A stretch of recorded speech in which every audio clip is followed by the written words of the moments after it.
اللہ تو انتظار کرتا ہے کہ میرا بندہ تھک ہار کر میرے پاس آئے اور میں اس کے دل کو سکون سے بھر دوں۔ غلطیاں آپ کو سمجھدار بناتی ہیں اور درد آپ کو مضبوط بناتے ہیں۔ اداسی تو تمہارا امتحان ہوتی ہے کہ تم کب تک انتظار کرتے ہو، پھر تمہیں وہ سب واپس دے دیا جاتا ہے جس کے لیے تم اللہ سے التجا کیا کرتے تھے۔ اپنے رب پر یقین رکھو، بلکہ یقین کامل رکھو۔ انشاءاللہ وہ آپ کی زندگی آپ کے پسندیدہ رنگوں سے بھر دے گا، وہ آپ کی ہر دعا پر کن فرما دے گا۔ اس درد سے گزرنے کے بعد تمہارے لیے انتظار کرتا ہوا کن کا معجزہ ہے۔ جب تمہیں لگے کہ تمہارا کوئی نہیں ہے تو آسمان کی طرف دیکھنا، وہاں وہ ہے جو ہمیشہ سے تمہارا تھا اور ہمیشہ رہے گا۔ صبر کا راستہ مشکل ضرور ہوتا ہے، مگر صبر کرنے والوں کی منزل بہت خوبصورت ہوتی ہے۔ اللہ ہر کسی کو نہیں چنتا آزمائش کے لیے۔ دنیا بہت بڑی ہے، مگر کچھ ہی لوگ اللہ کے لیے پسندیدہ ہوتے ہیں جن کو وہ آزمائش کے لیے چنتا ہے، جنہیں وہ یا تو اپنے قریب کرنا چاہتا ہے، یا ہدایت دینا چاہتا ہے، یا صابر بنانا چاہتا ہے۔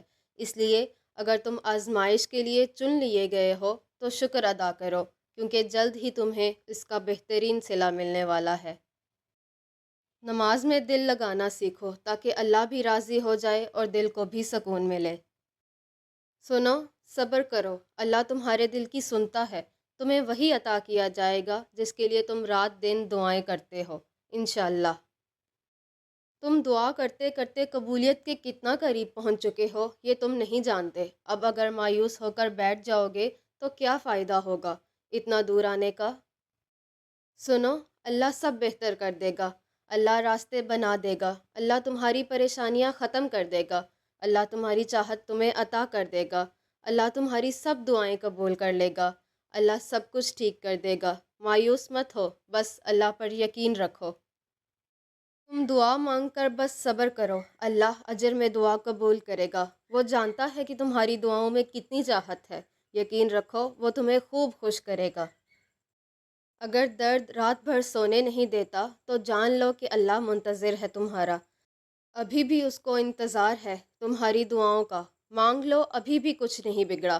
وہ سب ہو سکتا ہے جو تم چاہتے ہو، وہ سب مل سکتا ہے جو تم مانگتے ہو۔ ابھی بھی قبولیت کی ایک گھڑی باقی ہے، ابھی بھی تہجد کا پلڑا مقدر پہ بھاری ہے۔